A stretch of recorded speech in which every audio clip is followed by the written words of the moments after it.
की शिवरात्रि और फाल्गुन की शिवरात्रि, ये दोनों शिवरात्रि में भव्यता के रूप में मनाई जाती है। दुनिया के लोग कहते हैं कि शिवरात्रि के दिन भगवान शंकर की पार्वती जी के साथ शादी हुई, ये दुनिया के लोग कहते हैं। और यदि जिसने शिव पुराण की कथा अगर अच्छे से सुनी हो और पढ़ी हो, तो शिव जी की शादी की जो तारीख है वो ये नहीं है। हमने पहले भी उसका वर्णन, भगवान देवाधिदेव महादेव के विवाह की जो तारीख है वो वैशाख शुक्ल पंचमी, शुक्ल पक्ष की वैशाख के महीने में जो पंचमी पड़ती है उस दिन भगवान शंकर और पार्वती जी का विवाह हुआ। ये जो शिवरात्रि है ये विवाह की रात्रि नहीं है, ये शिवरात्रि ब्रह्मा और भगवान विष्णु ने भगवान शंकर को पहचानने के लिए पृथ्वी पर भगवान शंकर के प्रथम शिवलिंग को प्रकट करा था। तो ये शंकर जी के जन्म की शिवरात्रि, शिव जी के प्रागट्य की शिवरात्रि। ये शिवरात्रि जो आएगी माघ की शिवरात्रि, जो मूल शिवरात्रि होती है, जिस दिन शिवरात्रि के दिन भगवान ब्रह्मदेव और भगवान नारायण ने भगवान शंकर को एक पर्वत को घुमाकर उनके लिंग की आकृति, उनका स्वरूप प्रकट किया, उनका स्वरूप प्रकट किया, उनका जन्म। आपसे कोई पूछे कि शंकर जी का जन्म कब हुआ था, बिल्कुल बेझटक कह सकते हो शिवरात्रि के दिन, हैप्पी बर्थडे ने टू यू, उसमें तुम्हें सोचना नहीं है। भ्रम फैलाने वाले बहुत भ्रम फैलाते हैं। आपसे कोई पूछे तारा बाबा जी का जन्म कब हुआ, तो आप कह सकते हो शिवरात्रि के दिन हुआ। और आज इस व्यासपीठ से एक बात और कहना चाहेंगे, जिसको अपने जन्म की तारीख ना मालूम हो, जिसको अपने जन्मदिन ना मालूम हो, वो आप नियम बना लो कि आपका जन्मदिन भी शिवरात्रि के दिन ही हुआ है, पक्का। परब्रह्म परमेश्वर स्वयं देवाधिदेव महादेव शिवरात्रि के दिन प्रकट हो जाता है, उसका शिवलिंग, उसकी आकृति प्रकट हो जाती है। और ब्रह्मा जी ऊपर जाकर मालूम करते हैं, आकाश में बढ़ते जाते हैं तो भी उनको शंकर भगवान के शिवलिंग का छोर नहीं मिलता। भगवान नारायण नीचे की ओर बढ़ते चले जाते हैं, पाताल की ओर, और उनके चरण नहीं मिलते, तब हार जाते हैं कि शंकर को पहचानना कठिन है। शिव को पहचानना, शिव को जानना कठिन है, बहुत कठिन। जैसे शंकर को पहचानना कठिन है, जैसे शिव को पहचानना कठिन है, उसी तरह कोई संत को, कोई गुरु को, कोई सतगुरु को पहचानना कठिन है। शिवरात्रि के दिन जो बड़ी शिवरात्रि होती है, माघ महीने के अंतर्गत जो आती है, ध्यान है आप लोगों को, उस शिवरात्रि के दिन सबसे ज्यादा जरूरी क्या होता है चढ़ाना, एक बेर। क्या जरूरी है, क्या बोलते हो, बेर की बोर, जो भी बोलते हो, जिसमें गुठली होती है और अपन लोग बोर खाते हैं, बेर खाते हैं, मात्र एक बोर, एक बेर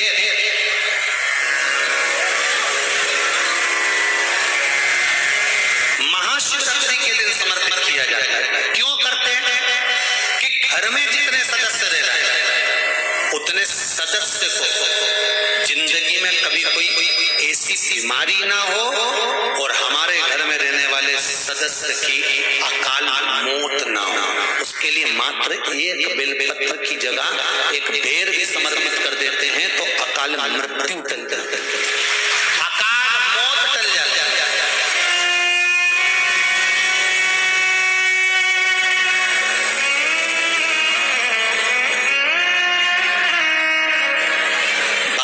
शिवरात्रि आती है, जिसको 12 मासिक शिवरात्रि कहते हैं। हम कई लोगों से कहते हैं अगर जिंदगी में ज्यादा नियम नहीं ले सकते तो एक नियम ले लें, और उसका फल क्या होता है, ये मात्र 3 महीने की शिवरात्रि कर देते हैं, केवल 3 महीने की शिवरात्रि, ज्यादा कुछ नहीं कर सकते। हर महीने शिवरात्रि आती है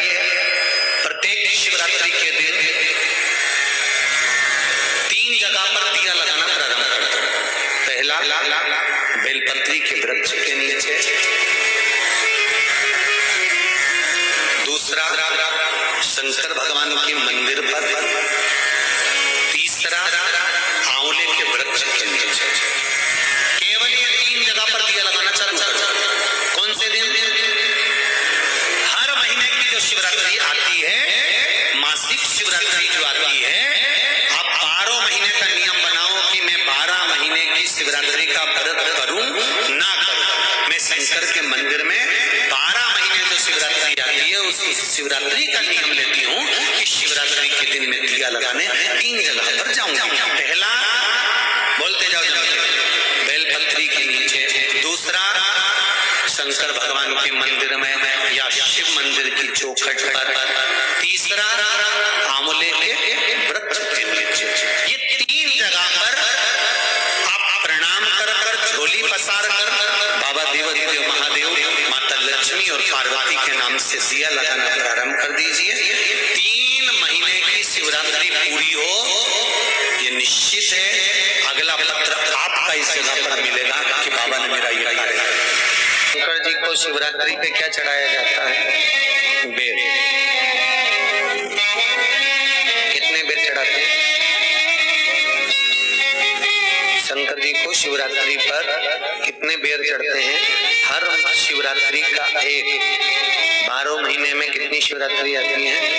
12 बेर शिव जी को समर्पित होते हैं शिवरात्रि के दिन। काय के लिए चढ़ाए जाते हैं? एक एक बेर का क्रम है।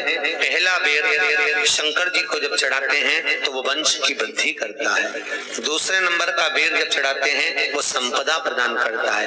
तीसरे नंबर का बेर चढ़ाते हैं वो बच्चों को बुद्धि प्रदान करता है।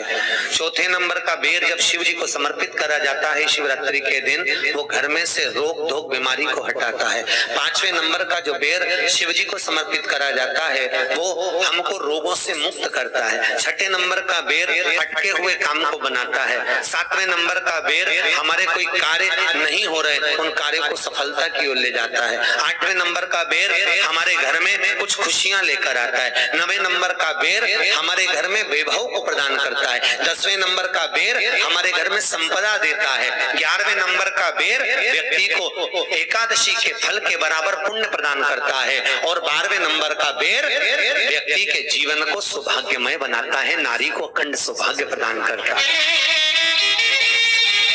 12 महीने शिवरात्रि आती है। हर महीने का एक बेर, एक शिवरात्रि का एक बेर भगवान शंकर को 12 महीने का इकट्ठा कर कर एक मूल शिवरात्रि के दिन शिव को समर्पित करना चाहिए। जीव को अखंड सुख की अनुभूति होती है, अखंड सुख। शिवरात्रि का प्रसंग कहता है अपने मन की अभिलाषा रखकर तुम्हें जो चाहिए, एक काली मिर्ची और काली तिल्ली के 7 दाने। एक काली मिर्ची और काली तिल्ली के कितने दाने? 7 दाने हथेली में रखकर अपनी कामना कर कर मन से अपने मन के बात को कहकर शंकर भगवान के शिवलिंग पर चढ़ा दीजिए। आपकी मनोकामना, कहते हैं हर महीने शिवरात्रि आती है, इस शिवरात्रि पर, मुख्य शिवरात्रि पर चढ़ाओगे, अगले महीने की जब शिवरात्रि आएगी तो आपकी मनोकामना पूरी हो जाएगी। एक काली मिर्ची और 7 काली तिल्ली के दाने मात्र। महाराज, जिसके घर में क्लेश रहता हो, बहुत ज्यादा लड़ाई झगड़े हो रहे हैं, सास बहू के झगड़े, ना बहू कुछ सुनने को तैयार ना सास सुनने को तैयार, और घर में बेचारे पुरुषों की आपत, यहाँ भाई भाई झगड़ रहे हो, सास बहू में झगड़ रही हो, कुछ मत करिए। गेहूं की बाली को तोड़ो। गेहूं की बाली जानते हो ना, जिसमें आप लोग तो गेहूं की बाली को तोड़ना है और बाली 7 बाली तोड़कर अपने घर में घुमाकर अपने घर का नाम और गोत्र बोलकर उसको शंकर को समर्पित कर दीजिए। जिंदगी में कभी सास बहू का झगड़ा नहीं होगा। हमारे शिवरात्रि के दिन उसको समर्पित करिए, आपके घर में कभी क्लेश नहीं मच सकता। 12 महीने शिवरात्रि आती है और शिवरात्रि के दिन रात्रि को 12 बजे शंकर भगवान पर एक धतूरा चढ़ा दो। क्या चढ़ाना है? जम के बोलिए, धतूरा। ये शंकर भगवान को धतूरा चढ़ा दो। 12 बजे रात्रि को शिव जी पे धतूरा चढ़ाओ। आधे घंटे तक धतूरा चढ़ रहने दो और आप श्री शिवाय नमस्तुभ्यम का जाप करो। जिस शंकर जी पे धतूरा चढ़ाए उस मंदिर के बाहर बैठकर कौन सा मंत्र जपना है? श्री शिवाय नमस्तुभ्यम। फिर से बोलो, श्री शिवाय नमस्तुभ्यं धतूरा चढ़ाकर श्री शिवाय नमस्तुभ्यं का स्मरण करिए। और जो दुकान नहीं चलती हो, घर में लक्ष्मी नहीं टिकती हो, खेत में फसल अच्छी नहीं आती हो, संपदा नहीं आ रही हो, बस उस धतूरे को लाल वस्त्र में बांधकर अपनी दुकान में, अपने व्यापार में, अपने घर में रात को 12:30 बजे उठाकर लाओ और 4 बजे के पहले उसको अपनी दुकान, व्यापार, व्यवसाय में उसको बांध दीजिए। और अगर जो जमीन फसल सही नहीं दे रही हो, उस जमीन में ले जाकर गाड़ दीजिए। आपको जीवन में कभी तकलीफ नहीं भोगना पड़ेगी, लक्ष्मी बढ़ती चली जाएगी, महाराज संपदा बढ़ेगी। जो व्यक्ति ज्यादा बीमार रहता हो, बहुत बीमारी उसको घेरे रहती हो, परेशान रह रहा हो, बीमारी बनी हुई है, तो बोर चढ़ाइए। बेर क्या बोलते हैं यहाँ पर, बेर की बोर, वो खाने वाला बेर जो होता है, उस बेर को 7 बेर ले लो और 7 बेर को लेकर अपने ऊपर से घुमाकर शिवरात्रि की दोपहर के 12 बजे शंकर भगवान के शिवलिंग पर ले जाकर उस बेर को चढ़ा दीजिए। आपका रोग, आपकी बीमारी मात्र 3 महीने के अंदर समाप्त हो। शिवरात्रि के दिन शंकर भगवान को बेर चढ़ाने का बड़ा महत्व है। यहाँ चढ़ाते हैं कि नहीं चढ़ाते? चढ़ाते हैं। शिवरात्रि के दिन बेर चढ़ाने का बड़ा महत्व है। और शिवरात्रि पर चढ़ा हुआ वो बेर उठाकर ले आइए और उस बेर को उठाकर रख लीजिए। मान लो किसी को उदर से जुड़ी हुई जब तकलीफ रहती है, पेट से जुड़ी हुई तकलीफ रहती है, पेट से जुड़ी हुई कोई भी प्रॉब्लम हो, अगर पेट से जुड़ा हुआ कोई भी रोग आपको लग गया और डॉक्टर की दवाई चल रही है, सारी औषधि चल रही है, जो शिवरात्रि पर आपने बेर चढ़ाया है, वो बेर अगर आपके यहाँ रखा हुआ है, वो बेर उस रोग वाले व्यक्ति को खिला दीजिए। आधे घंटे के अंदर पेट का दर्द, पेट की तकलीफ, पेट का कैसा भी रोग होगा, एकदम आराम लग जाएगा। उस बेर में इतना दम, इतना प्रबलता आ जाती है। शंकर को जो शिवरात्रि के दिन बेर चढ़ाया जाता है।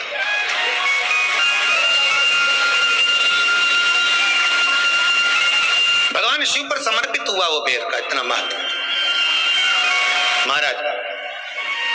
और जो देवता को उठाने के लिए बोर समर्पित करा जाता है, बेर भाजी आंवला उठो देव सांवरा, उसमें शंकर जी का भाव है, क्योंकि शिव जी का दर्शन भगवान नारायण उठते से ही करना चाहते हैं। सबसे पहले नेत्र खोले और मेरा शिव का दर्शन हुआ। बेर का भाव ही शिव का दर्शन का भाव।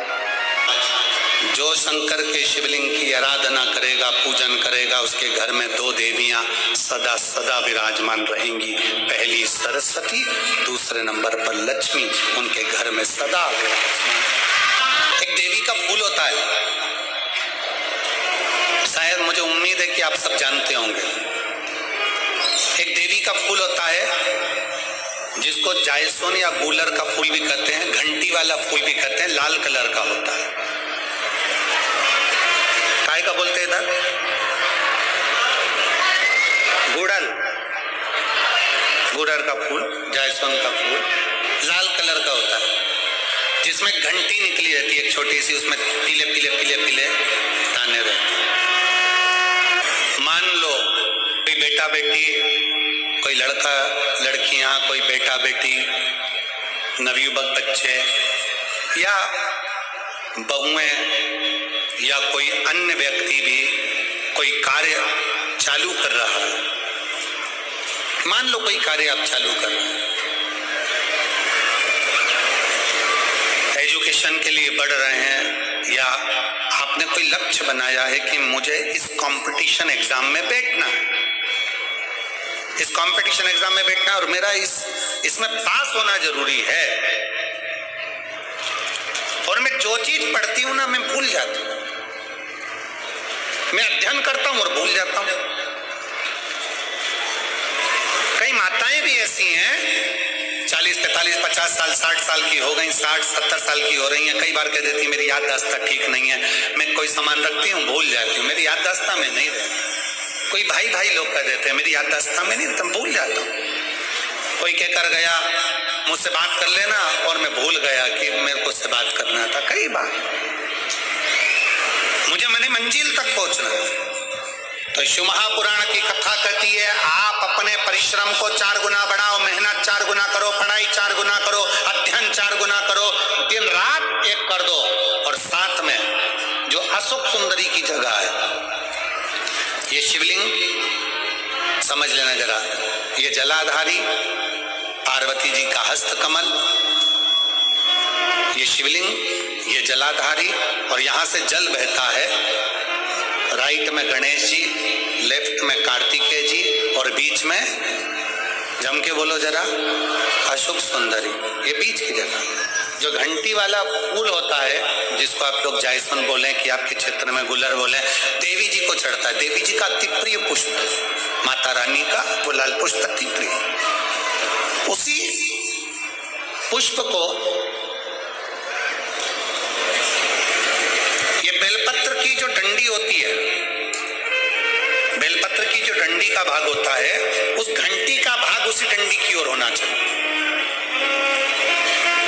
जैसे फूल की जो अंदर की घंटी जो निकली हुई है, उसका भाग ऐसा डंडी की ओर होना चाहिए। मतलब आपको बेलपत्री पर ये फूल को इस तरह से रखना पड़ेगा। मतलब उसका जो घंटी का भाग है, आज लाइए फूल लाओ, जेरा फूल मिल गया वो,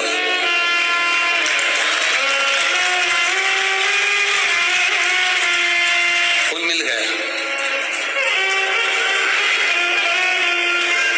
भारत में फूल जल्दी मिल भी जाता है, मिल गया। अब ये फूल, और इस फूल की जो घंटी का भाग है वो इस डंडी की ओर हो, हमारा डंडी के साइड।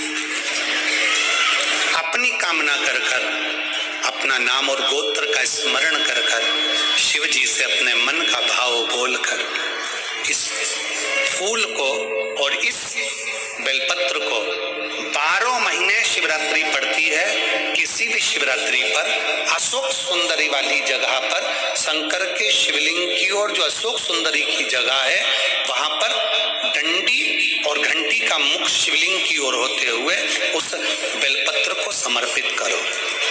कब करना है? पहले 1 लोटा जल समर्पित कर कर, फिर ये बेलपत्र अपनी कामना कर कर, बाबा से विनय कर कर, बाबा मेरा ये कंपटीशन एग्जाम है, मैं पढ़ूंगी, 4 गुना मेहनत करो, अध्ययन करो, अच्छी पढ़ाई करो, दिल से पढ़ो, रात दिन एक कर दो, और 1 घंटी का पुष्प, 1 बेलपत्र, जब तक तुम्हारा एग्जाम ना आए, 4 महीना, 5 महीना, 3 महीना, प्रत्येक शिवरात्रि, हर महीने शिवरात्रि आती है, प्रत्येक शिवरात्रि पर समर्पित करो। आप अपने लक्ष्य तक पहुंचोगे ही, कोई रोक नहीं सकता आपको।